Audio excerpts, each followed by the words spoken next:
E aí galera, este é mais um nosso episódio do podcast da Virada, seu podcast de serviço social. E para a gente dar início a essa nossa conversa de hoje, falando um pouquinho sobre o serviço social na contemporaneidade, dando aí lastro para essa nossa conversa que vem desde o início dos nossos episódios aqui no podcast, falando sobre a história do serviço social e sobre essa história teórica e metodológica também do serviço social. A gente vai ter a presença hoje da Caroline, ela que é doutoranda lá na UFBA, na Bahia. Ela que está fazendo estudos sobre mulher, gênero e feminismo, é mestre em políticas sociais e cidadania pela UXAL e é professora também na UXAL.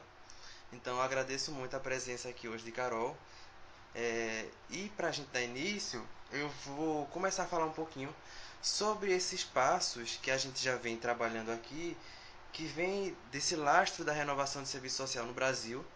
E aí a gente pensa, a partir do que a gente veio conversando no último episódio, desse traço da renovação e dessas características peculiares do serviço social no Brasil, e pensar também a concreticidade do que vem se dando nesse momento.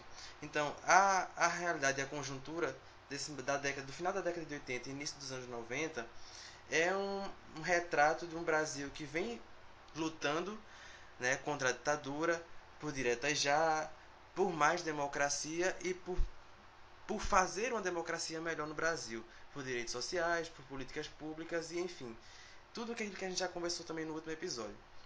E aí, para trazer um pouquinho assim dessas características do serviço social na contemporaneidade, eu vou trazer um pouco e pensar assim como horizonte o que a professora Maria Yamamoto ela vem trazendo no seu livro Serviço Social na Contemporaneidade, que é um livro muito bom, particularmente gosto muito desse livro. E, e aí eu vou trazer uma frase exatamente do texto, que eu acho que é um, um trecho muito bom do livro para a gente pensar esse serviço social hoje, que ela fala o seguinte, exatamente o seguinte: em primeiro lugar, para garantir uma sintonia do serviço social com os tempos atuais, é preciso romper com a visão endógena, focalista, uma visão de dentro do serviço social, prisioneira em seus muros internos. Essa frase da Yamamoto está lá na página 16 do Serviço Social na Contemporaneidade. E isso assim, é bem importante porque a gente vem dessa trajetória do que estava falando, nessa reatualização do serviço social, nas suas três vertentes da renovação do serviço social brasileiro, tanto na modernização conservadora, na intenção de ruptura e na reatualização do conservadorismo, que é essa tentativa de imprimir uma visão moderna e aí as suas diferenças, né, de, de características de teórico-metodológicas, enfim, mas é essa tentativa de trazer um serviço social para a modernidade com traços contemporâneos que é necessário a gente pensar. E esse rompimento com essa visão endógena, focalista, essa visão de dentro do serviço social, ela já não cabe mais. E é a partir desses anos 80 que a gente vai ter esse traço de mudança. E, sobretudo, a partir da nossa entrada no âmbito universitário na pós-graduação. Eu acho que esse é um tema muito importante para a gente pensar, que essa entrada do serviço social na pós-graduação, colocando-se enquanto formador de conhecimento, ela é muito importante para essa categoria e para romper com essa endogenia, com esse focalismo que a Marilda traz, que é necessário romper. E acredito que a partir desses anos 80, como a categoria vai ter um fortalecimento nas suas entidades representativas, nas forças e da vinculação do serviço social com as lutas populares que vem desse final dos anos 70, 80 e início dos anos 90, para essa hegemonia do que a gente vai chamar dessa intenção, do que Zé Paulo e que a tradição do serviço social vai trazer depois, como essa intenção de ruptura e com essa vertente mais voltada para o marxismo e para as correntes progressistas dentro do serviço social. E isso vai trazer um movimento de reflexão para a profissão e também de um novo fazer profissional. E isso vai levar a ganhos para a nossa profissão, que eu pretendo também fazer uns episódios depois estrito sobre isso, sobre a Lei de Regulamentação da Profissão, que é um marco jurídico também muito importante para essa efetivação dessas mudanças no serviço social brasileiro. Essa lei de regulamentação, que é a Lei 8.662 de 1993, é um traço e é um marco muito importante para essa vertente crítica do serviço social, para um novo horizonte, e que esse novo horizonte também vem atrelado ao nosso novo Código de Ética, que é o Código de Ética vigente, que a gente vai ter tanto de 86, que vai passar por mudanças até a efetivação do Código de Ética, que é o nosso código atual, que é o Código 93, que eu também pretendo fazer um episódio para debater os códigos de ética da profissão de serviço social. Outro ponto importante assim que eu também trago dessa leitura que eu fiz de serviço social na contemporaneidade, que é a importância das diretrizes curriculares da ABEPS, que é fruto de um debate muito intenso da categoria nessa conjuntura dos anos 80 e dos anos 90, para uma adequação do serviço social a esse novo momento crítico da profissão e esse novo momento crítico também do saber profissional, que essas diretrizes vão estabelecer um currículo mínimo, que é também uma exigência ali na época do debate do Ministério da Educação e tal, todo aquele debate sobre educação e das diretrizes curriculares mínimas de serviço social que vão ser traçadas nesse momento. Então, as diretrizes curriculares da ABEPS de 1996 também são um traço muito importante para a gente pensar esse serviço social na contemporaneidade e esse serviço social se afirmando enquanto serviço social crítico. E eu acho também um ponto muito importante a salientar, que é a transformação do serviço social, como eu já falei, também como formador de pensamento e formador de teoria.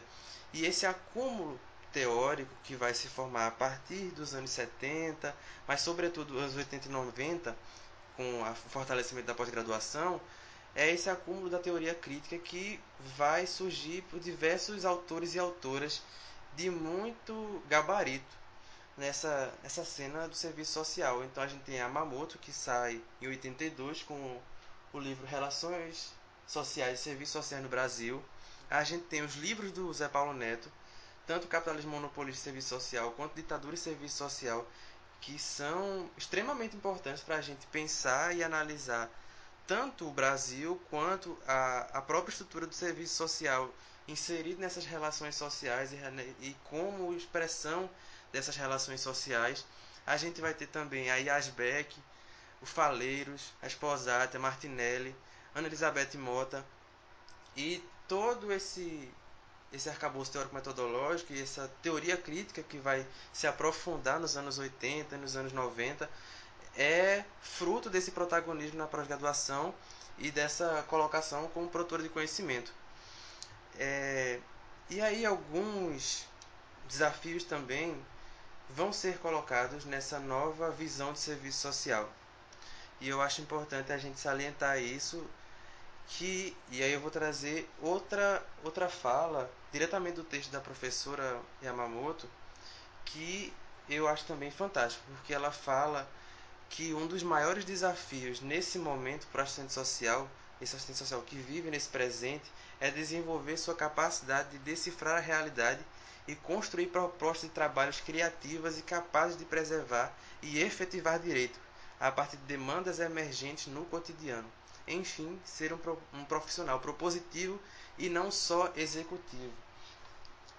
Essa citação também para mim ela é bem importante, porque ela vem trazendo todo esse debate sobre a não subalternidade da profissão, em ser um profissional que também propõe, que planeja, e esse também é um traço muito importante desse novo modo de trabalho que já vem sendo debatido a partir dos anos 80 e dos anos 90 e também dos anos 70 com o início da renovação do serviço social no Brasil, que é esse trabalho também do serviço social enquanto planejador, enquanto inserido no planejamento da política pública, enquanto inserido no planejamento para a própria profissão, nas sociedades representativas, debatedora, e essa visão de um profissional não meramente executivo, né, que alia a prática com a teoria, que elas não se apartam. Isso é muito importante e eu acho que é um traço desse serviço social na contemporaneidade muito importante. Outro traço que eu acho também salutar para a gente pensar é o que tanto Marilda quanto o Neto, que elas tocam muito nessa tecla, que é essa necessidade do profissional contemporâneo ele se confrontar com duas características que se apresentam muito, que é tanto o fatalismo quanto o messianismo. E eu acho isso bem importante também. Eu estou achando tudo importante, né? Mas é tudo muito importante realmente. É, porque o fatalismo, como diz Yamamoto, ele imobiliza. E o messianismo, ele ilude. Então, e eu vou tentar trazer aqui do meu jeito, essa noção de fatalismo e messianismo. Esse fatalismo é como aquela velha ideia do da girafa que quando vê um perigo enfia a cabeça na terra. E eu acho isso muito importante a Marilda salientar, porque essa visão fatalista de que não há mais para onde correr, tá tudo ruim, é tudo péssimo, o serviço social só está estritamente na política pública, a política pública é só um imobilizante das lutas sociais e é só migalha para pobre. Esse fatalismo ela traz que é uma visão ainda de um serviço social que se enxerga e que enxerga a realidade fora da sua história, fora desse padrão historicista, é ahistórico.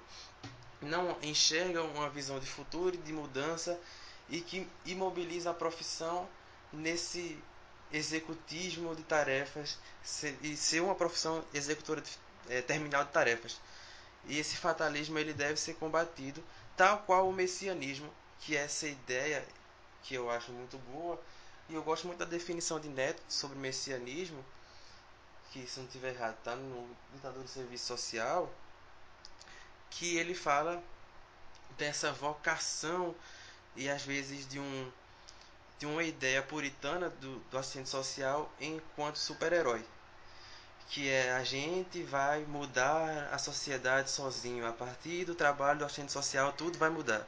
A gente é o super-herói da prancheta. E aí é importante muito combater essa ideia e aliar a leitura da realidade com a teoria. Então, eu acho isso muito importante. Assim, como a própria Yamamoto ela vai falar num trecho desse livro, que não dá para isolar-se dentro de um ou outra caixa, mas é necessário atribuir todas as vertentes, tanto a política, quanto a prática, quanto a teórica, dentro desse horizonte de trabalho do assistente social.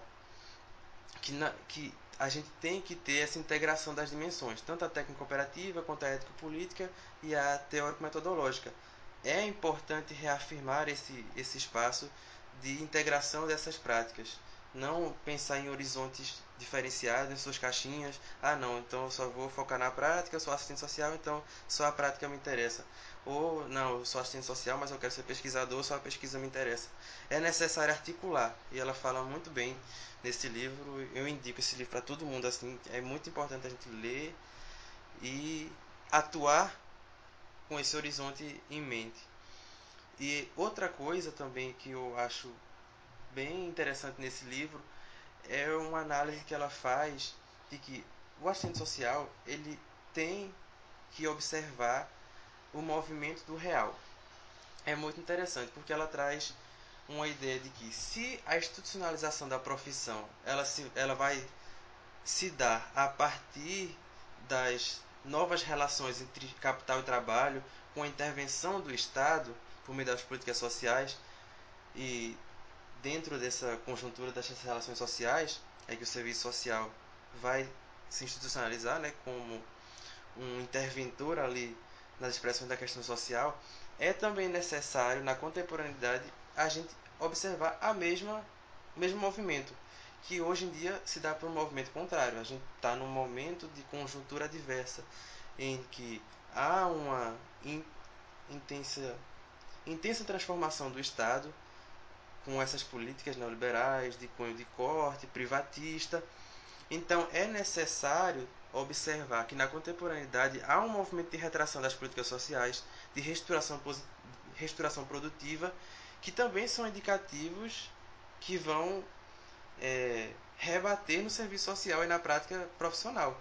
Então, se a institucionalização da profissão se dá por essa intervenção do Estado nas relações de capital e trabalho, é necessário observar também que essa ausência do Estado e essa retração das políticas sociais, dos direitos sociais, também vai rebater na conjuntura da profissão, que são elementos muito importantes para a gente pensar a profissão na contemporaneidade. Quais são as demandas que estão se colocando para o serviço social na contemporaneidade?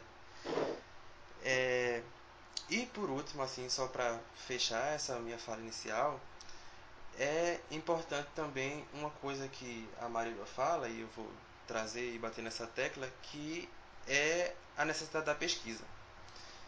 Que ela traz que é muito importante, dentro dessa lógica que eu falei, de integrar a dimensão técnico-operativa, ético-política e teórico-metodológica, a dimensão da pesquisa. E a pesquisa vinculada à prática. Como eu falei anteriormente, a pesquisa não é só coisa da universidade e a universidade não é o único lugar que se faz pesquisa. O assistente social, no seu trabalho diário, na sua intervenção com o público, na política social em que estiver inserido, ou no mercado de trabalho em que estiver inserido, né, porque há o serviço social nas empresas, enfim, nas ONGs, etc. É necessário também reafirmar esse posicionamento da pesquisa do assistente social, porque nós que estamos, digamos, entre aspas, na ponta, também sabemos da realidade e podemos ler essa realidade.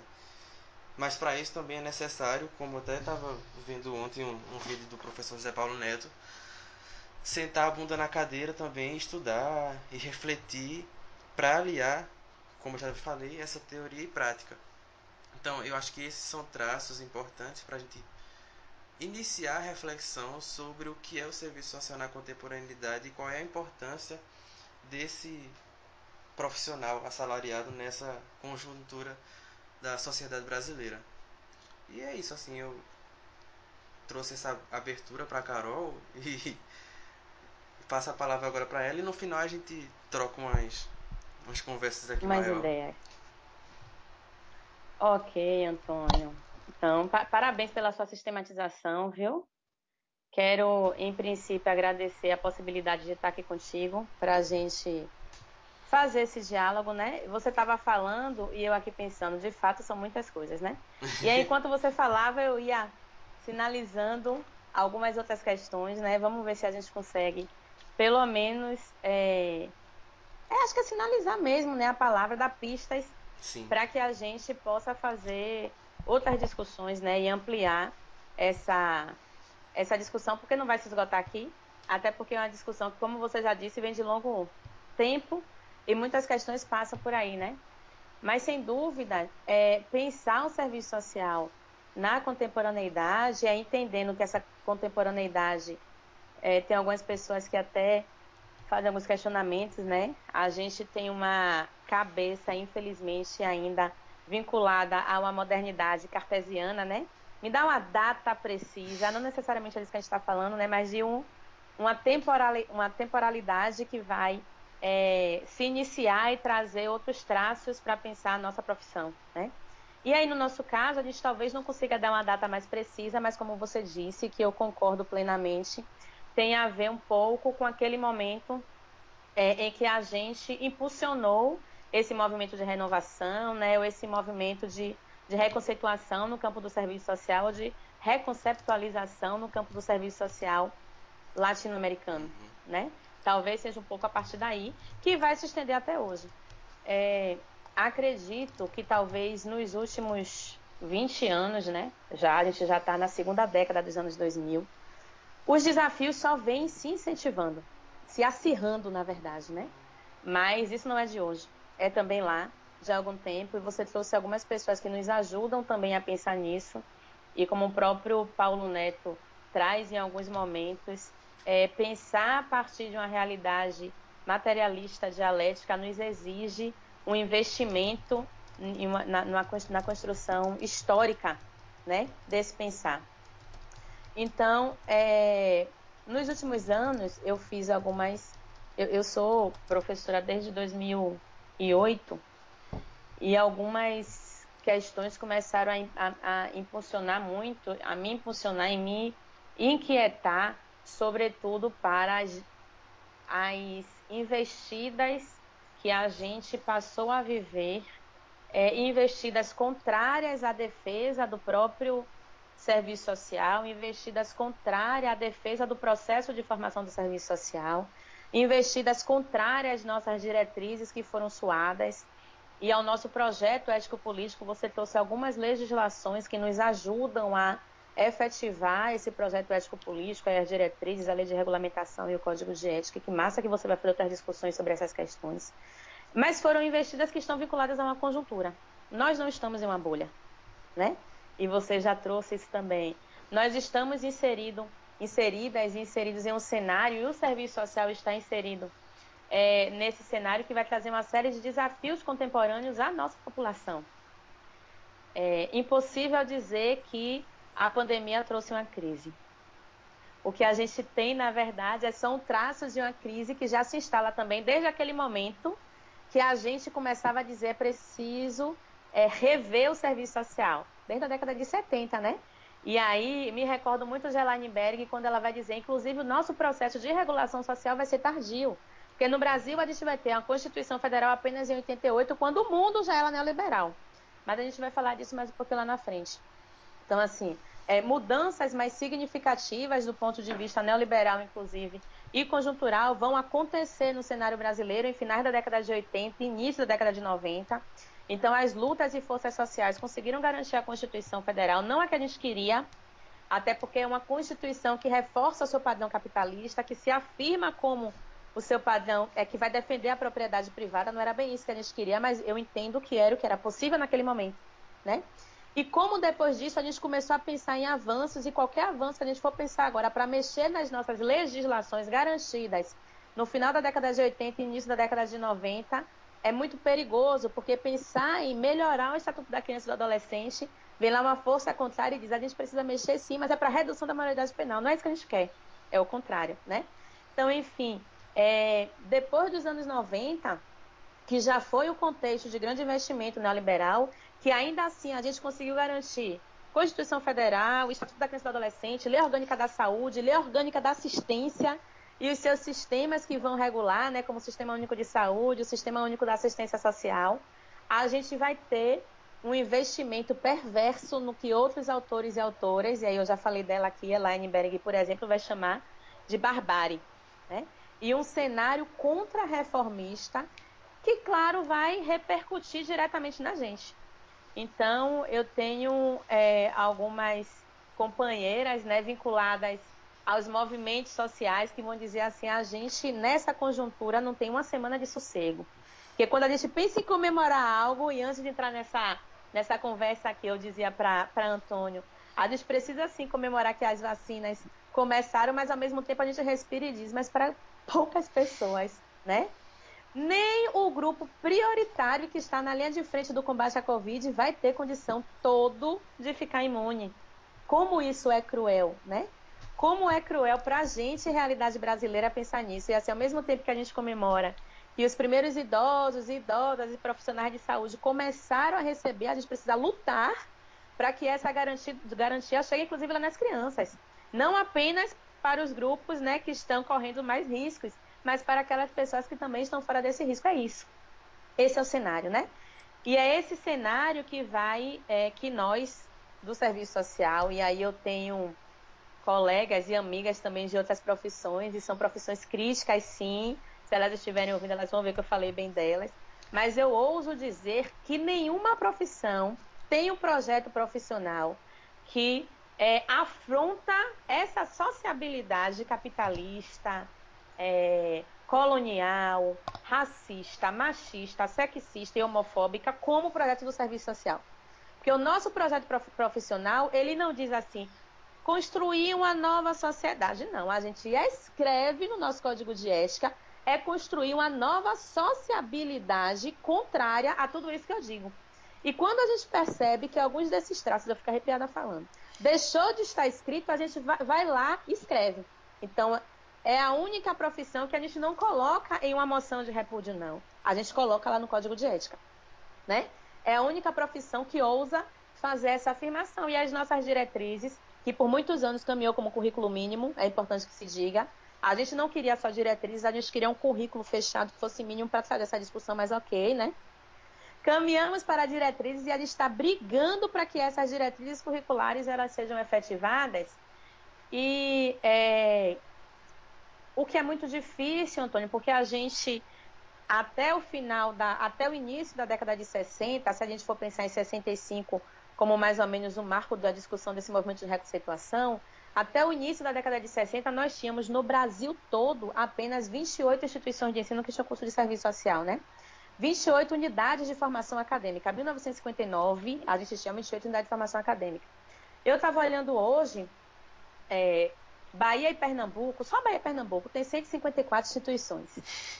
Então, você imagina como garantir, com a qualidade que a gente deseja, com a qualidade que a Associação Brasileira de Ensino e Pesquisa em Serviço Social deseja, essas diretrizes em 154 instituições de ensino, nas diversas modalidades, de diversas formas. Então, a gente tem agora presencial, a gente tem semipresencial, em um contexto que, em 1959, nós tínhamos privadas apenas vinculadas aos espaços confessionais, né? E aí tinha uma disputa ali ainda entre igreja e Estado para saber quem era que era mais representativo no âmbito da sociedade, portanto, esses dois espaços estavam muito preocupados com toda a sociedade. Hoje, nem essas instituições confessionais estão conseguindo segurar a onda, né? E, além disso, nós temos diversas instituições privadas e diversas instituições preocupadas meramente com os seus lucros, né? Além disso, nós temos diversas instituições em diversas modalidades, como a distância. Tem gente que briga comigo que diz assim, Carol, nem toda essa distância, não é semipresencial. Eu digo, para mim, semipresencial é a distância. Não tem muita mudança. E com a investida também de uma legislação estatal que vai afirmar para as universidades que elas devem garantir um percentual de ensino oferecido na modalidade à distância, né? Então, universidades federais, como a UFPE, e universidades confessionais, como a Universidade Católica, onde eu sou professora, a gente começa a discutir que poder oferecer não quer dizer obrigatoriamente oferecer, mas disputar essa questão em um espaço onde o dinheiro e o lucro e o que é mais rentável também pesa, é muito complicado, né? E a gente já sabia que nós tínhamos um projeto contra-hegemônico. O nosso projeto vai caminhar contra toda essa hegemonia, como Paulo Neto vai dizer lá em 1999, né? Vejam quantos anos já se passaram. Mas eu acredito que, como você trouxe, você tem feito uma bela atividade, né, de pensar em um artigo que a gente discutiu lá na Colômbia, eu trago um pouco disso. Esse passado precisa ser uma mola propulsora para o nosso futuro, né? Compreender tudo isso que passou e tudo isso que estamos vivenciando é importante para que a gente pense o que é que eu quero continuar construindo e o que é que eu quero deixar para as próximas gerações, inclusive entender a gênese, né? Então, o serviço social tem sido uma profissão que historicamente tem realizado investidas contrárias a qualquer defesa que vá ser arbitrária aos seus princípios, né? Às suas diretrizes, às suas propostas éticas e políticas profissionais. E eu espero que assim a gente continue. Porque entender, por exemplo, que em um dado momento as assistentes sociais elas reforçaram interesses que ideopoliticamente vinculados à classe burguesa, fazer com que eu entenda que hoje não sou membro da burguesia, que sou classe trabalhadora e preciso lutar ao contrário, né? O que não é fácil. O que não é fácil porque a gente precisa entender que nós precisamos também nos manter socialmente. E manter socialmente, como nos disse o velho Marx, e eu não consigo abrir mão dele também, e nem quero, é garantir as nossas necessidades básicas, né? Garantir a nossa subsistência. Tem algumas pessoas que dizem assim, eu estou sobrevivendo. Eu digo, mentira, você está subsistindo. Porque a gente não está acima do viver. né? A gente está subsistindo. Então, estamos indo para 77 anos de serviço social na Bahia, Pernambuco está indo para 78 anos de serviço social aí em Pernambuco, e nós precisamos sim fazer alguns outros pensares.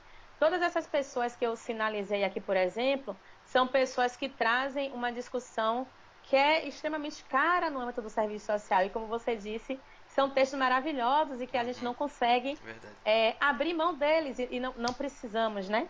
Não precisamos abrir mão desses, mas nós precisamos também compreender as nossas realidades, né? Nós precisamos também, e isso a gente tem um momento de uma série de discussões que são decoloniais, né?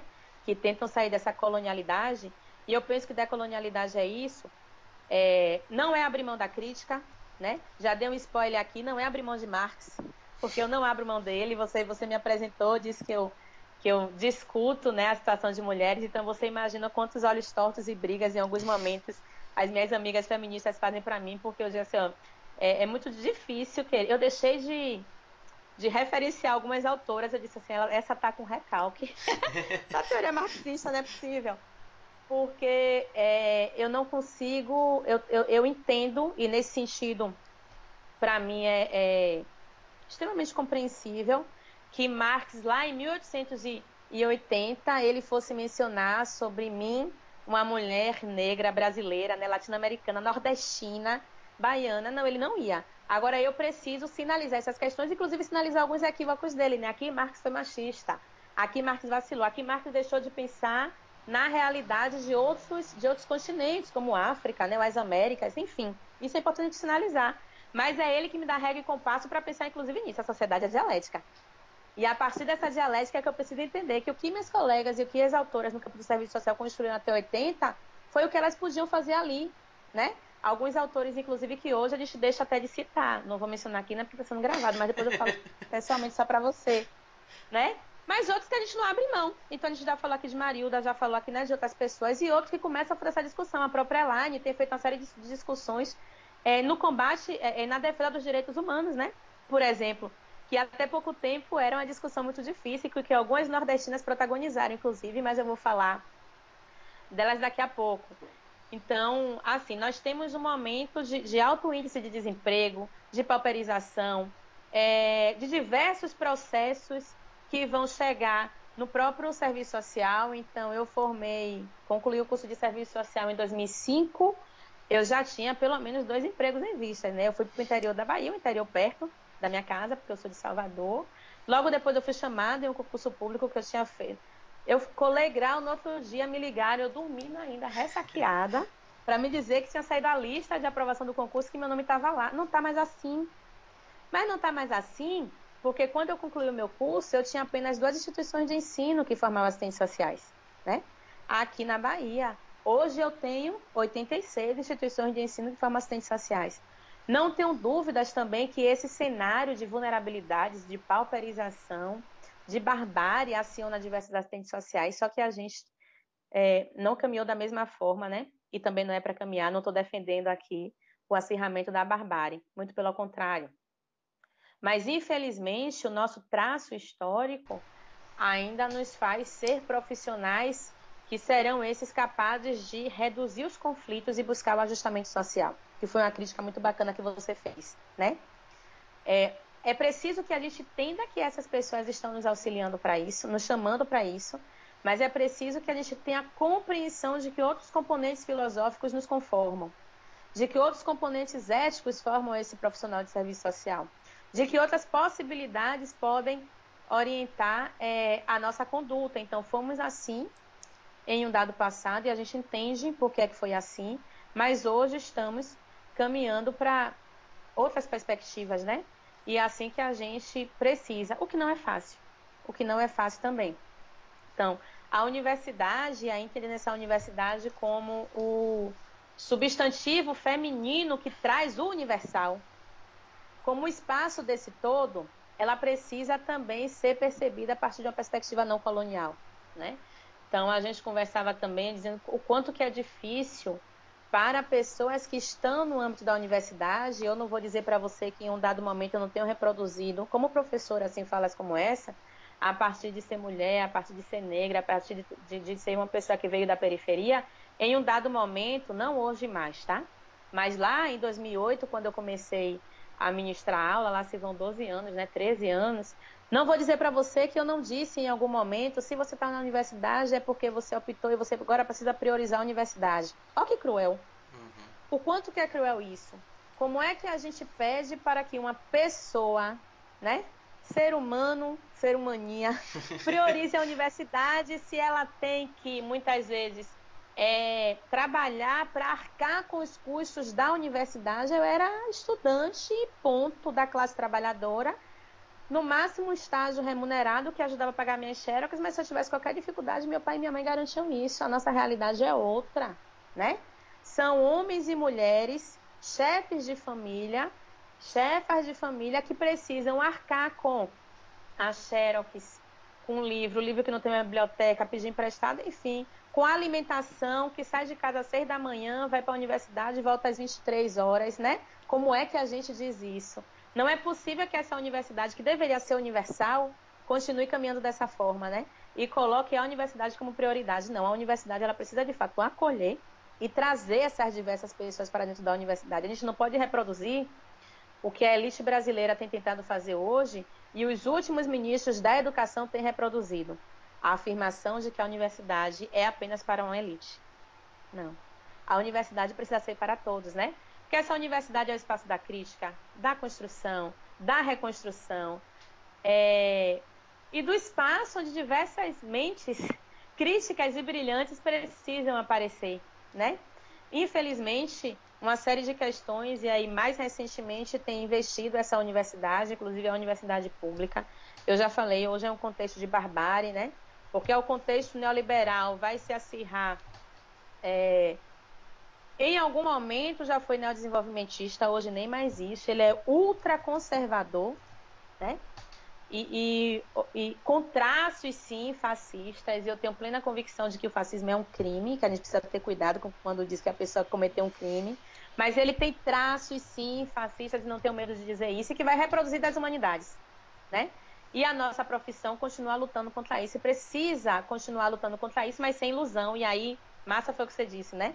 Eu tinha colocado aqui, não podemos ter uma doce, ingênua ilusão, né? Não podemos nos achar os e as messias, né? Ou que somos as pessoas que sabem tudo e que fazem análises brilhantes e que a partir dessas análises brilhantes nós vamos resolver. Ok, agora eu já analisei a realidade, a gente precisa intervir nela de outras formas, né? A gente precisa criar essas intervenções. Aí só algumas considerações que eu considero importantes. Nós tivemos nos últimos, eu disse que não está dando nem tempo agora de a gente respirar uma semana tranquila, não dá para comemorar e ficar comemorando amanhã e depois a vacina, porque a gente comemora hoje já começa a lutar pela vacina por todos e todas, né? Mas eu já falei aqui em alguns momentos como a formação universitária ela tem sido investida, né, de movimentos contrários. Então, a gente precisa verdadeiramente, além de falar, né, construir uma universidade que não forme esses intelectuais operacionais, como Marilena Chauí chamou, na década de 90, né? Ou esses intelectuais colaboracionistas, como Larissa Damer chamou lá nos anos da entrada dos anos 2000, que é assistente social, e Marilena Chauí, filósofa. Nós precisamos, sim, construir, para além desses intelectuais operacionais ou colaboracionistas, pessoas que sabem executar, pessoas que possam refletir sobre essa realidade, né? E é interessante que algumas pessoas do campo da esquerda, quando eu dizia assim, gente, a gente precisa sentar para discutir, inclusive, o que está acontecendo no governo Dilma, veja, né? Aí as pessoas me diziam, não, Carol, não dá para analisar a história com a história acontecendo. A gente precisa esperar a história acontecer para depois analisar. Eles não fizeram isso. Enquanto a gente dizia que Marx estava velho e acabado, eles liam Marx. E eu coloco no masculino de propósito, viu, Antônio? Como feminista que sou. Mas, enfim. Eles liam Marx para entender como o capital se movimenta e para entender as crises da sociabilidade capitalista, que ela é inerente, e para entender como superar. Olha só, veio a pandemia e hoje a gente escuta nossos ministros dizendo que só quem morreu foram os velhos, que foram pouca da população. Ou que só quem morreu foram os velhos, que não eram mais lucrativos, né, para a sociabilidade capitalista, porque estavam dando muito, estavam sendo custosos para a Previdência. Então, tudo bem se os velhos morrerem, tá? Além disso, só quem morreram foi parte da população periférica. Quem é a população periférica de Salvador? Pobres, negros, né? Trabalhadores. Ora, se a gente estava no processo de genocídio dessa população, e nós já estávamos começando a dizer que isso era um ato criminoso das nossas esferas estatais, tá? Inclusive aqui da Bahia, que lidera os rankings de morte de jovens negros periféricos. Se a gente já começava a denunciar, então vem uma pandemia que vai responsabilizar a pessoa pela própria morte, né? Porque ela não ficou em casa, porque ela não se cuidou, porque ela como é muito típico da sociabilidade capitalista. A culpa é sempre da pessoa e nunca dessa realidade, que é cruel, que é desigual, que é perversa. Mas, enfim, então a gente passou Dilma, Temer se manteve no poder, imediatamente uma figura que, com as diversas críticas que a gente faz e precisa fazer ao Partido dos Trabalhadores e a Lula, mas era uma figura que, de alguma forma, auxiliava como uma pessoa que conseguia dialogar com diversos sujeitos, inclusive da nossa esquerda, né? Que é extremamente inteligente. O que Gramsci falaria que era um intelectual orgânico muito interessante, né? Foi preso, diversas coisas aconteceram. Quando que a gente ia imaginar que o homem que na década de 80 era uma figura que fazia parte do humor brasileiro, como aquele deputado que não deveria ser eleito em lugar nenhum, não gosto nem de falar o nome, foi eleito para presidente do Brasil. Eu tenho vergonha, não sei você, mas é uma vergonha nacional, né? Não é uma vergonha, porque, claro, eu não votei, você também não votou, mas é uma vergonha de que como é que a gente coloca nesse espaço de representação uma figura como essa, né? Então não dá para a gente ficar esperando a história passar para depois discutir, a gente precisa construí-la, né? E tecer uma série de movimentos para que essa história continue caminhando do jeito que eu quero, né? E não do jeito que não dá para dizer depois que eu não fiz nada porque não foi possível, né? O próprio movimento estudantil no âmbito do serviço social. Crescemos em quantitativos de escola e a gente só viveu um processo de afastamento dessas entidades. Então, nós temos algumas pessoas e setores que conseguem dialogar, sim, no âmbito do próprio movimento, mas a articulação, a ampliação das articulações coletivas ficou muito mais complicado, né? A gente começou a viver um processo de salve-se quem puder, né? Em 2002, a gente fez em Salvador um Encontro Nacional de Estudantes de Serviço Social. Nós só tínhamos a Escola de Serviço Social da UXAL, na Bahia, e aí fizemos um diálogo com o Nordeste, enfim, a gente conseguiu realizar.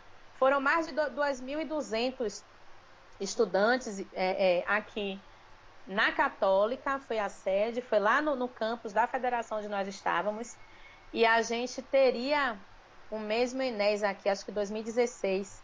E o movimento estudantil não conseguiu dialogar, sabe? E não aconteceu. Aconteceu um CONES depois. Mas o que é que acontece, né? A gente começa a pensar o quanto que esse modo de produção vai sendo reproduzido nas nossas mentes e, sem refletir, nos afasta, né? Então, qual é a melhor universidade? Quem vai protagonizar a fala? Quem vai fazer agora? Mas nessa seccional, como é que vai ficar? Mas nesse eixo, quem vai falar? É o meu professor, é o professor de lá, é o professor da onde? E aí ninguém dialoga? Não vai. A gente não cresce, né? A gente viveu um processo de proliferação dos cursos, mas essa coisa de quem são os melhores, quais são os mais antigos, quem é público, quem é privado, que discussão vamos fazer? Acabou virando um bolsão de individualidades e essas individualidades acabaram não garantindo esses reencontros, que na verdade era isso, né? Olha o quanto a gente precisa aprender com Marx, porque eles dizem isso. Precisamos construir a totalidade nessas individualidades, não é para ignorá-la, muito pelo contrário, né? E a partir dessas individualidades construir reencontros, e isso tem sido um trabalho difícil, de revisões, de recompreensões, de perceber as potencialidades, inclusive fragilidades de alguns companheiros e companheiras, a gente dizia assim, mas isso aqui você pode colaborar comigo, como é que eu faço, né? E isso acabou virando um processo de fortalecimento de discursos mais conservadores no âmbito do serviço social e em todos os espaços, tá? Não apenas do movimento estudantil, mas na formação profissional também, que está terrível. Nesse artigo que eu falei, que a gente apresentou na Colômbia, que fala sobre os desafios do serviço social na contemporaneidade, a gente consegue sinalizar o retorno de movimentos que no campo do serviço social, desde a década de 80, já não deveriam mais existir, né? Que é um serviço social mais psicologizante, não sei se você está acompanhando, mas vinculado a esse serviço social clínico. Por isso que eu disse que alguns teóricos no campo do serviço social que trouxeram, inclusive, a teoria marxista para o serviço social, hoje são defensoras do serviço social clínico. E são percebidos como quase que o ídolo, né? Porque utilizam essas referências para reforçar, olha, ele traz serviço social clínico sim, defende, né? O próprio serviço social libertário, que me assusta, e vai trazer uma perspectiva e uma pegada neoconservadora absurda, inclusive sustentando discursos evangélicos, de uma moral cristã evangélica no campo do serviço social, que a gente achou que estivesse ultrapassado, e pensando, inclusive, a partir de uma perspectiva neoliberal e capitalista, para dizer, se a gente é classe trabalhadora, a gente quer trabalhar e ganhar mais dinheiro. Não dá para ficar com salário de miséria. Portanto, se é para se aliar ao neoliberalismo, nós vamos. E se institulam como serviço social libertário, tá? Quero dizer imediatamente que eu não acredito que o serviço social esteja fracionado, muito pelo contrário. Mas são pessoas que vão começar a fracionar esse serviço social. E aí tem uma galera que vai, de posse da defesa desse serviço social crítico, que vai dizer, nós precisamos voltar para as leituras, inclusive, de Marx e de outros sujeitos, né, como o próprio Gramsci, pessoas que vão trazer o materialismo histórico dialético para compreender essa realidade, inclusive o que Carol está dizendo. Se for necessário, eu vou nas pessoas que na contemporaneidade estão pensando na Bahia, estão pensando no Pernambuco, estão pensando essa realidade fora das colônias europeias e norte-americanas, né? Ou outras que estão nos espaços marginais, né? Norte-americanos, como a própria Angela Davis, né? Que é uma marxista, mas que vai adotar um feminismo negro para traduzir suas teses e para a gente pensar sociologicamente, filosoficamente essa realidade de tantas outras pessoas, né? Enfim. E aí, nessa mesma perspectiva, eu sinalizo aqui também a dificuldade das nossas articulações docentes, né? Como é difícil, nesse contexto de salve-se quem puder, fugir do cotidiano, dar conta desse cotidiano, né? Suprimir o cotidiano para pensar na gente como uma classe trabalhadora que está adoecendo, que está precarizada, que está mal remunerada e que está amedrontada. Quantas e quantos deixam de falar, porque se falar no outro dia, a sua cabeça está na berlinda e você pode acordar com a informação de que não é mais docente daquela instituição, né? Não somos a maioria de professores e professoras funcionárias públicas com estabilidade. Não somos a maioria de professores que estão em universidades. Grande parte estão nas faculdades privadas, muitas no ensino à distância. E como isso vai trazer uma série de dificuldades nas tentativas de encontros para refletir sobre os processos, inclusive a incompreensão de que essa reflexão é importante. Você falava como que a pesquisa muitas vezes é vista como algo da universidade, né? E a execução como algo de fora. E aquela velha fala que me dá taquicardia de que teoria e prática estão afastadas, né? Socorro. Pois é, mas a gente vivencia isso também em instituições de ensino, em faculdades, mas vou dizer mais, em universidades. Porque não é todo professor e toda professora universitária que entende a importância de uma pesquisa, que entende a importância de estar refletindo. Quantas vezes essa minha fala, em alguns momentos, me disseram assim, mas isso que você está falando é só porque você está falando, né? Porque conta mesmo. Sabe? Eu ouvi isso de professores universitários. Então, enfim, inclusive diversas possibilidades e impossibilidades de investir no processo de educação permanente, que para mim é inerente ao exercício docente. Não é porque você concluiu o mestrado que acabou, não é porque você concluiu o doutorado que acabou, não é porque você concluiu o pós-doc que acabou, né? O docente e a docente, ela precisa estar o tempo todo em construção, reconstrução, é um processo contínuo de educação. Até porque, voltando para Marx, tá vendo que eu não consigo deixar de falar dele? A realidade é dialética. E nós trabalhamos com e na realidade, né? Se a gente entende isso, nós precisamos, né? Inclusive nos afiliar à Cefes, ao CRES, à BEPS, Enesso, né? Como pensar estágio em serviço social sem articular tudo isso, inclusive Enesso, que está ouvindo, né, as dificuldades dos alunos, enfim. E aí uma questão que para mim talvez seja uma das mais críticas, né, que é a redução do nosso conteúdo crítico nos componentes e conteúdos curriculares. Como isso é complicado. Então, esse processo pandêmico de aulas remotas, suplementares, optativas, foi extremamente interessante para a gente perceber a nossa, o quanto que é complicado para algumas instituições fazer essas construções corridas e atropeladas, né? Extremamente complicado. Então, a gente acaba vivenciando um cenário de poucas possibilidades de criatividade. As nossas regulamentações têm sido sabiamente aprendidas para valorizar princípios dominantes, né? Como eu falei, eles leram Marx, a gente parou de ler. E algumas pessoas nunca leram, né? Porque tem gente que fala sem ter lido. Então, aí a gente pega as regulamentações, por isso é perigoso a gente falar hoje em reconstrução do Estatuto da Criança e do Adolescente. Porque se ouvir Carol dizer, pega essa fala, é necessário rever alguns princípios do Estatuto. Tem alguém que se diz crítica lá que está falando isso, então vamos pensar na redução. Não. Tem sido sabiamente aprendidas para valorizar princípios que não são nossos, né? Que são dominantes na nossa sociedade, mas não no campo do serviço social.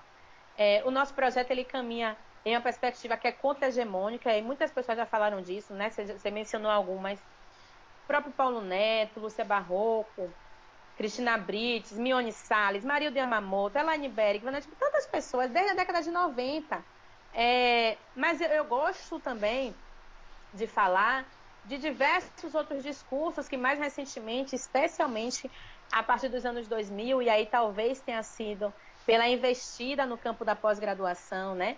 90 e 2000 tem trazido isso, e assim, eu costumo como que as pessoas têm dificuldade de se entender como essas referências, né? Então, a gente tem diversas professoras que vão... Quando eu penso no Estatuto da Criança e do Adolescente, a gente tem uma professora que foi coordenadora da pós-graduação em Políticas Sociais lá na UFSAL, Fátima Lepixson, que trabalhou muitos anos na Bahia, em Santa Catarina. Olha como é interessante, né? Que construiu o Estatuto da Criança e do Adolescente, ela faz diversos questionamentos e hoje lidera um grupo de pesquisa que pensa sobre isso, né? Tem uma professora que dialogou com vocês, que é Gilca Carreira, que realiza uma discussão interessantíssima sobre a história do serviço social. Josimara Delgado, que foi da BEPS agora, e que faz uma série de questionamentos sobre a formação profissional na Bahia e no Brasil. E quem são essas pessoas que estão pensando sobre isso? Hoje a gente tem uma representação na BEPS, que é a Andréa Alice, que é a professora da UFRB, com diversos estudos sobre o cenário educacional. Mas eu posso citar também a Ana Elizabeth da Mota, que é pernambucana, né? E que realiza discussões brilhantes e que é chamada no Brasil e fora do Brasil. E aí tem gente que começa a ser mais valorizada fora do que pela gente, né? Cruel isso. Faz a discussão sobre o serviço social em uma conjuntura brilhante. Inclusive, já participei de algumas atividades que a professora Ana Elizabeth estava, ela ousa divergir de companheiros. Eu acho interessantíssimo. E não concordam, sabe? E não perde o sotaque nordestino, o que é mais legal. Acho massa isso. Professora Silvana Mara, que é de Natal, e você vai ver que eu só estou citando o nordestino, que é... Né? Porque a gente precisa fazer isso. Sim. Que é uma das pessoas que protagonizou no campo do serviço social, inclusive nos conselhos. Ela foi diretora do Conselho Federal de Serviço Social, e ela vai trazer com muita garra a discussão dos direitos humanos e construir uma campanha belíssima, como, por exemplo, o Amor Fala Todas as Línguas.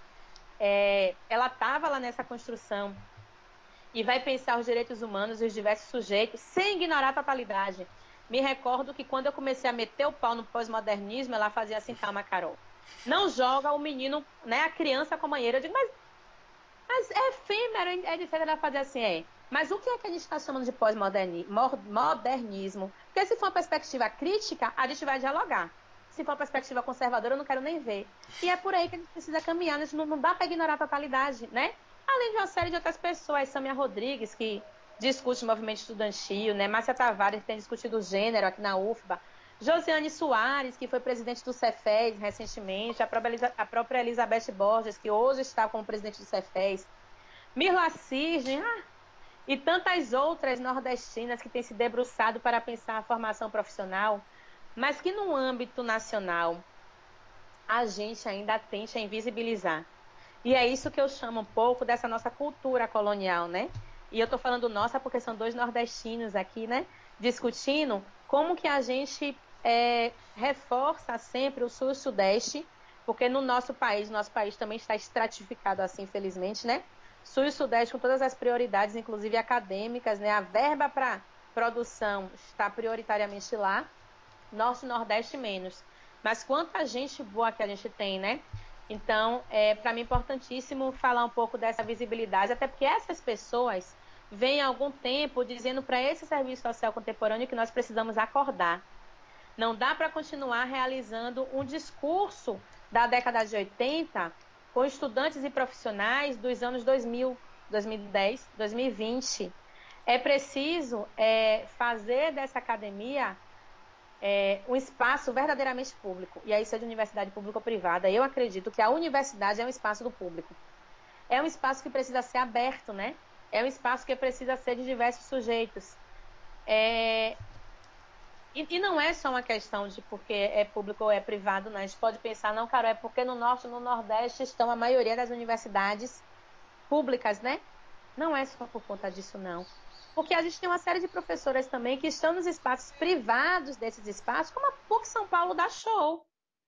As professoras da PUC São Paulo são extremamente visibilizadas.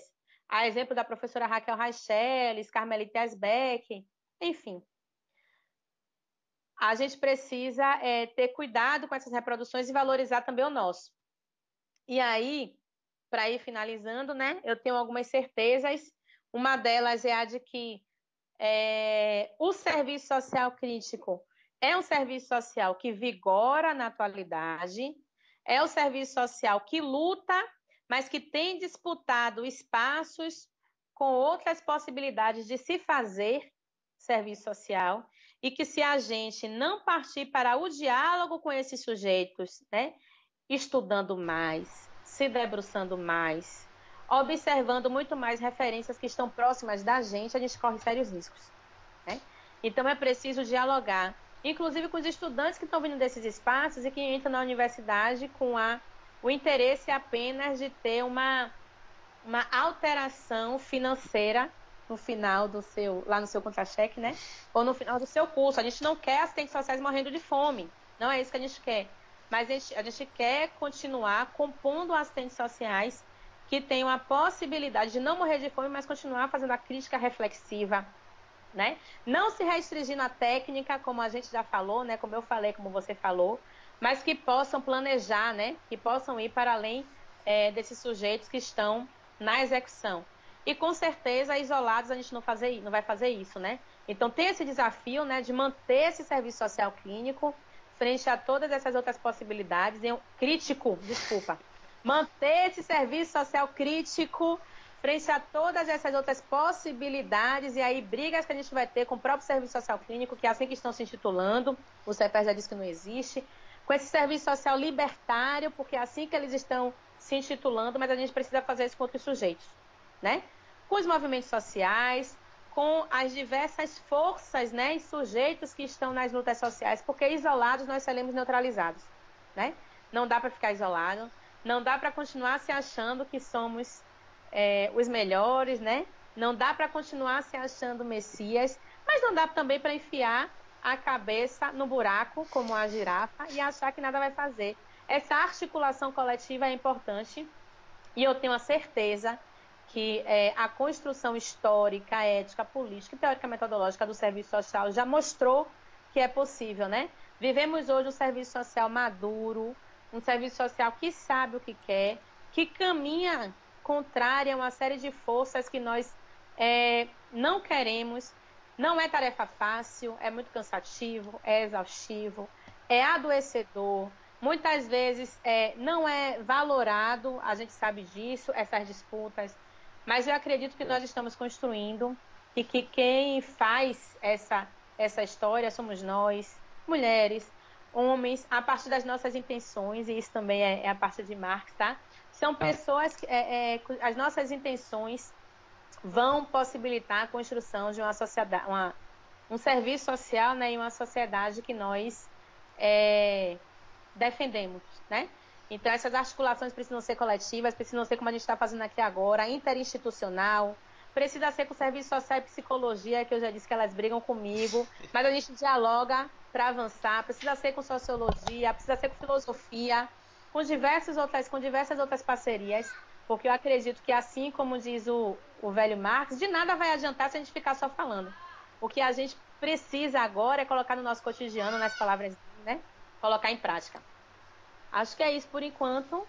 E aí a gente discute o que você acha que é necessário. Achei maravilhoso, tá vendo? Eu acertei em cheio. Porque quando a gente teve aquela conversa, assim, pra quem não tá familiarizado ainda, acho que foi no meio do ano passado, eu nem lembro mais, o tempo passou tão É, rápido que eu nem lembro mais.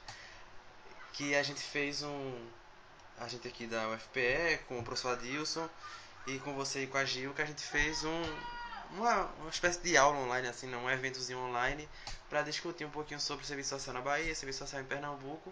E aí eu ouvi a fala da Carol e, assim, fiquei encantado, porque ela trouxe tantos detalhes, assim, sobre esse serviço social contemporâneo e reflexões muito boas, assim, sobre esse fazer profissional, sobre o movimento estudantil, sobre vários detalhes, assim, eu fiquei, confesso, encantado e, mais uma vez, fico encantado, porque traz muito detalhe, assim, e é bom ver uma assistente social e uma professora, né, não se separa, né, que não, traz esse esse detalhamento todo, essa paixão assim de falar sobre o serviço social é muito bom. Obrigado. eu sou apaixonada. E aí, algumas coisas assim fiquei pensando enquanto estava falando. E aí eu lembrei, para até olhar no livro ali, né? Que são nas teses de Feuerbach e Marx, que tem uma passagem que é muito bonita. E toda vez que estava falando assim, a gente tem que transformar, não só pensar. Aí eu lembrei dessa frase que é bem famosa assim, né?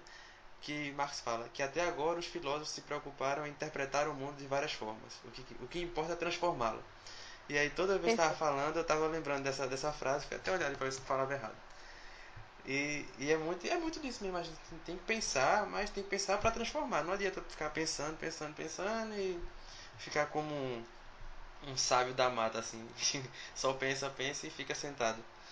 É importante agir, é importante Exatamente. a gente tentar transformar. E aí, outras partes das falas, assim, que na tua fala, que trouxe, é uma são diálogos que eu tenho tido assim, tanto com amigos, colegas de serviço social, quanto com o pessoal que está acompanhando assim, o podcast aqui mesmo e no Instagram e tal. E aí sempre chega, é incrível assim. Toda semana sempre chega uma pergunta que é: te preocupa essa renovação do conservadorismo e essa reatualização do conservadorismo nos anos 2000? E aí eu falo, preocupa, né? Não vou dizer que não preocupa. Mas é importante a gente não ficar nessa preocupação imobilizante. Porque aí foi até o que a gente estava conversando na reunião da Enesco, que rolou começo de janeiro, não, dezembro, foi dezembro. Final de dezembro, Isso, eu soube. pronto. A gente ficou conversando, a gente conversou lá e tal, teve a reunião. E é isso, a gente tem que procurar essa articulação e essa rearticulação e pensar novas formas para a gente tentar combater. Essa semana eu estava conversando com minha companheira exatamente sobre isso, sobre como esse serviço social vem ganhando espaço. E aí a gente estava conversando sobre os trabalhos de assistente social no sistema judiciário, de como vem sendo requisitado é, pareceres e laudos a assistentes sociais avulso. Isso. Aquele velho debate sobre o trabalho por peça no serviço Isso. social, que vem se atualizando agora, Verdade. né? E como essa reatualização desse trabalho assim, e essa inovação, entre aspas, né, desse trabalho, ela vai enfraquecendo essas ligações mesmo, assim, do serviço social enquanto classe trabalhadora, essa visão, assim, porque isso vem muito dessa ideologia neoliberal de individualizar ainda mais o trabalho e individualizar ainda mais os sujeitos. Você não é parte de uma coletividade, você é um assistente social que está fazendo um parecer para se sustentar e pronto.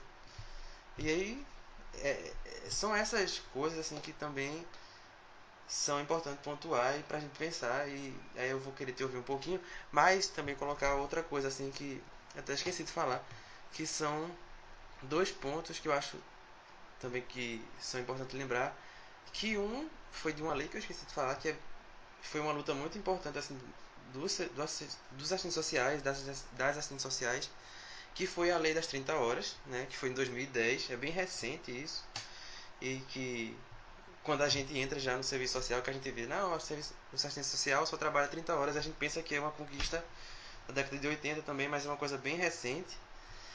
Outra luta que está sendo encampada, que é a do piso salarial, que até agora nada de sair, mas está em debate. E também, recentemente, acho que 2019 ou 2020, que é o serviço social nas escolas, que também é outro debate também bem contemporâneo, que é essa necessidade da inserção do assistente social e do psicólogo na escola, que também enxergo como de grande importância, que seria um espaço vital assim para transformação mesmo, até desse impedimento de um conservadorismo nas escolas. Eu acho importante essa presença do assistente social. E aí eu queria te ouvir também sobre isso, assim, mais um pouquinho sobre essa rearticulação de como ela tem acontecido e como ela vem acontecendo, dessa perspectiva crítica, tanto dos movimentos representativos da categoria, né, as reuniões do Cefes, do CRES, a ABEVS itinerante, que ano passado teve alguns eventos online, inclusive, e também essas reuniões do movimento estudantil, a Enesso, as reuniões também do movimento estudantil nas regionais, que vai acontecer inclusive agora em janeiro. Quem for aqui da Regional 2, Regional 3, se liga aí que a Enesso está, né, disponibilizando as inscrições. Acho muito importante todo mundo participar. E é isso, assim. Eu queria só, pra gente finalizar, ouvir um pouquinho mais sobre isso. É interessantíssimo esses pontos que você traz. Primeiro que eu finalizei com ele justamente para pensar que de nada vale, né, a gente ficar refletindo a realidade se eu não tenho um porquê dessa reflexão e depois colocar em prática para transformar, né? É isso que a gente precisa fazer. E a gente tem um costume de se dizer marxista, né, etc e tal, mas é extremamente complicado quando a gente percebe que parte de pessoas que muitas vezes se intitulam assim acabam sendo suprimidos pelo viés academicista, né? E aí realizam pesquisas sobre a realidade, não com a realidade, né? Inclusive para devolver para a realidade. E seus projetos de extensão e por aí vai. E tem uma autora que hoje eu uso pouco ela, né? Porque eu percebi que o viés dela era desse um pouco mais aproximado desse pós-modernismo, né? Que eu faço a crítica, que é Maria da Glória Gon, mas é uma pessoa interessantíssima para você pensar os movimentos sociais. Uhum. E ela não começou a escrever agora, né? Então ela começou a Sim. escrever de muito tempo. Sofri Então muito com o texto dela. as escritas dela de muito tempo vão afirmar que a gente precisa ter o cuidado para não se tornar um profissional que vai falar sobre, né? Mas que vai discutir com. Porque senão os movimentos sociais fecham as portas para a gente. E eu vivi isso na universidade, né? Eu sou uma pessoa da periferia e que quando eu comecei a ensinar na Universidade Católica, a minha periferia nas proximidades da universidade, eu não conheço nenhum projeto da universidade aqui. E um dos meus primeiros projetos de extensão foi para retorno à comunidade. Quando eu cheguei na comunidade, eu não me apresentei como membro da comunidade, né?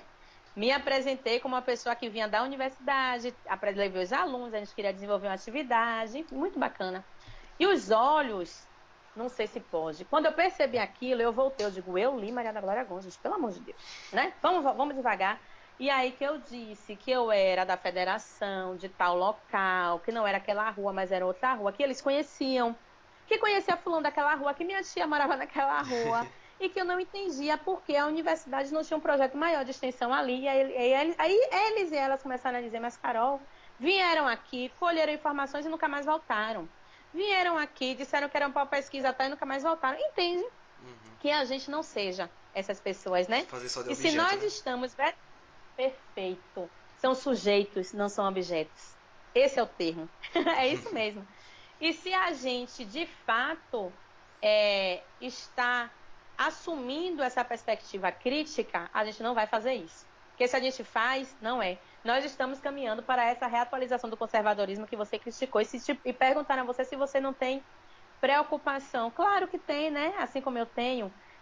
Como eu disse, dar conta de 28 instituições, e quando eu digo dar conta regulamentar, legislar, fiscalizar, porque os conselhos também fiscalizam o exercício profissional.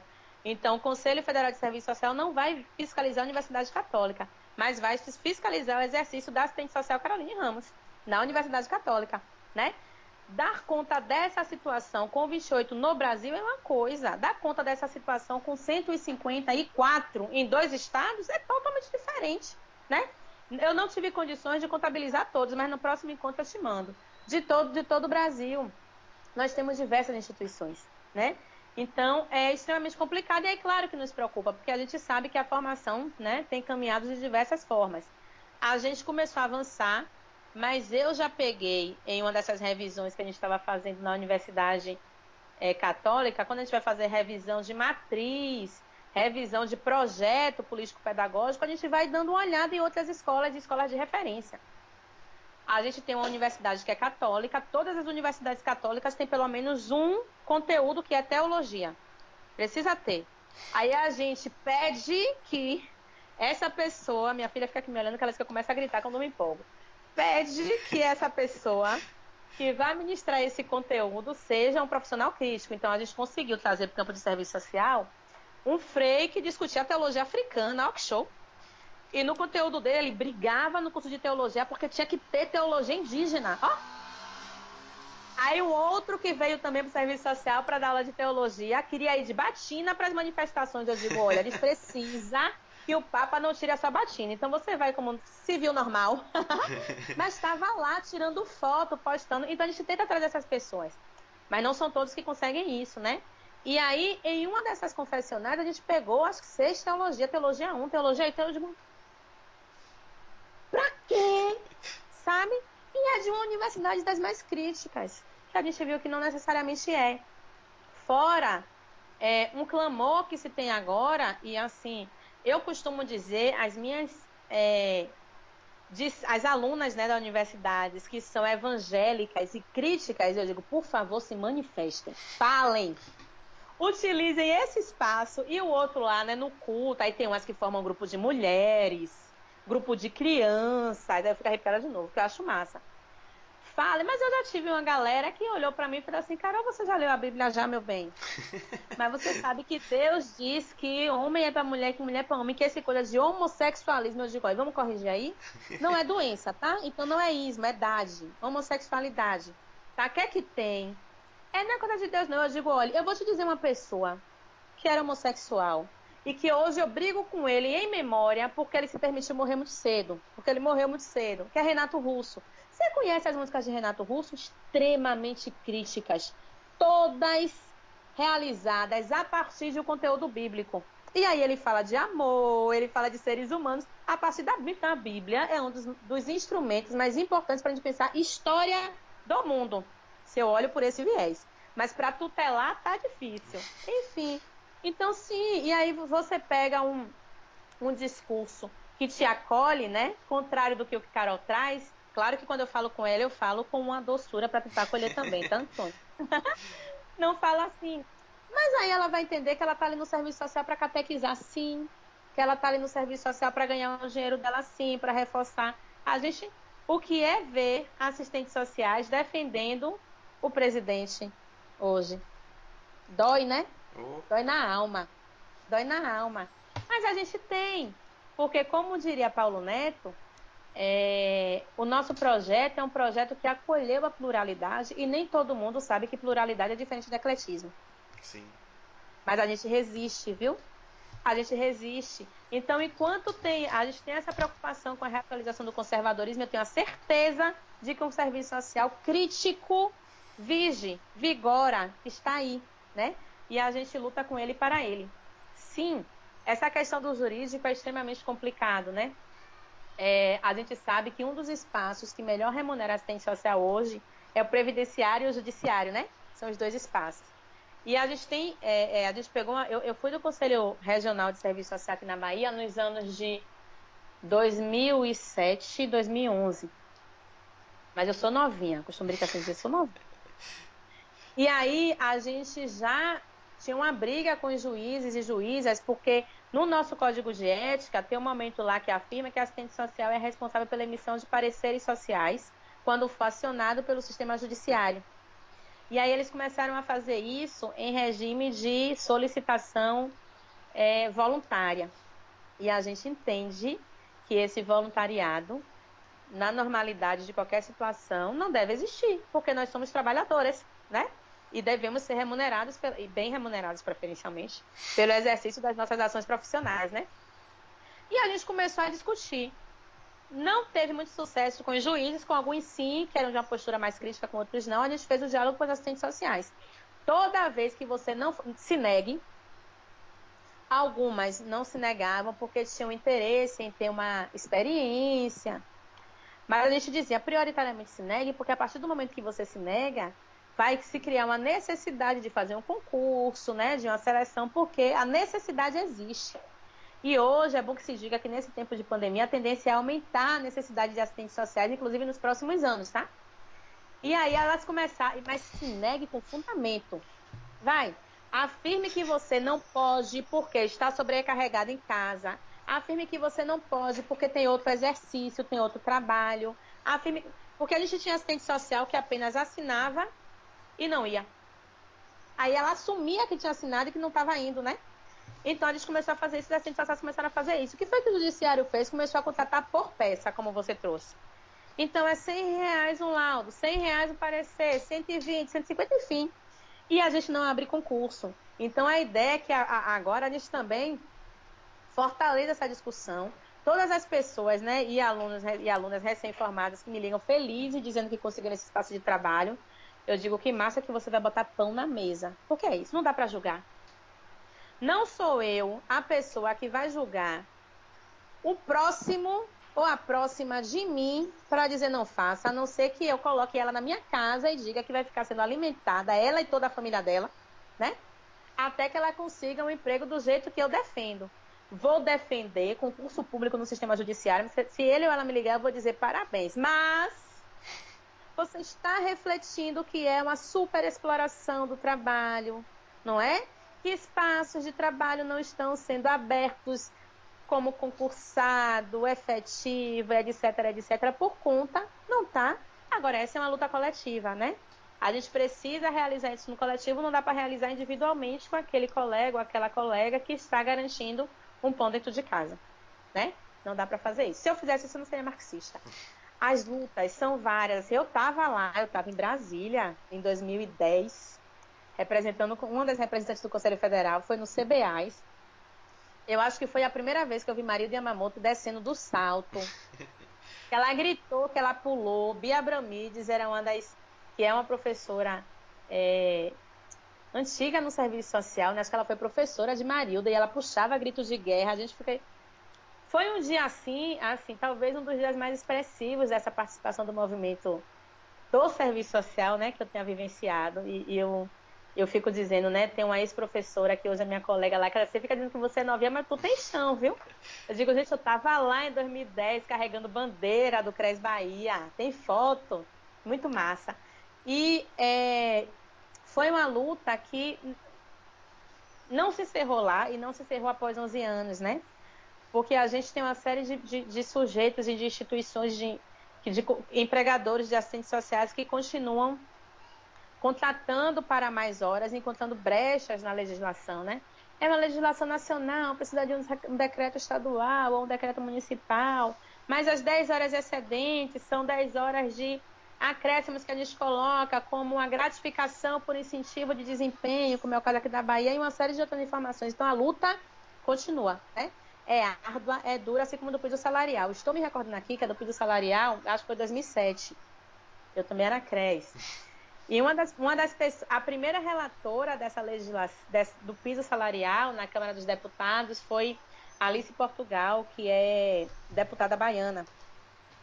E aí, desde aquela época, a gente já teve uma militância e hoje continua. Inclusive, como o processo se iniciou com o Conselho Federal de Serviço Social, os braços conservadores são sagazes também, a gente precisa. Nós somos muito inteligentes, né? Mas eu disse lá no início, eles se pegam no que a gente fala aí. Quem defende piso salarial não é o Conselho Federal, né? São os sindicatos. Uhum. E aí, essa outra discussão que a gente precisa realizar com os próprios sindicatos, né? A gente precisa avançar para essa questão coletivizada, não necessariamente individualizada, que é pauta para um outro podcast, viu? Mas, enfim. E aí, isso virou um engodo e vai e não vai, e outras pessoas pegaram a relatoria e a luta também continue. E do serviço social nas escolas, como eu disse, tanto as 30 horas quanto serviço social nas escolas, a gente só conseguiu avançar quando entendeu que não poderia ser uma luta individualizada. Então, o meu primeiro concurso público foi no campo da saúde pública. Eu ouvi assistentes sociais lá da saúde pública dizendo a enfermeiras: problema seu, eu agora já tenho as minhas 30 horas. Se você quer, você que lute. Não é assim. O problema é nosso. Se eu tenho, ela não tem, vamos lutar junto. Aqui a gente parou Brasília, porque não era só assistente social na rua. A gente conseguiu amigos dos deputados que eram da esquerda, que estavam junto com a gente. A gente conseguiu movimentos sociais diversos, MST, MSTS, Enesso, sabe? Uma galera que estava lá na militância em defesa de 30 horas para assistentes sociais e compreendendo que era para assistentes sociais agora, tinham sido outras categorias profissionais antes, mas somos todas classe trabalhadora. E o que a gente quer é qualidade de trabalho para toda essa classe. Portanto, para esse serviço social crítico, não dá para ficar lutando e defendendo apenas a remuneração salarial.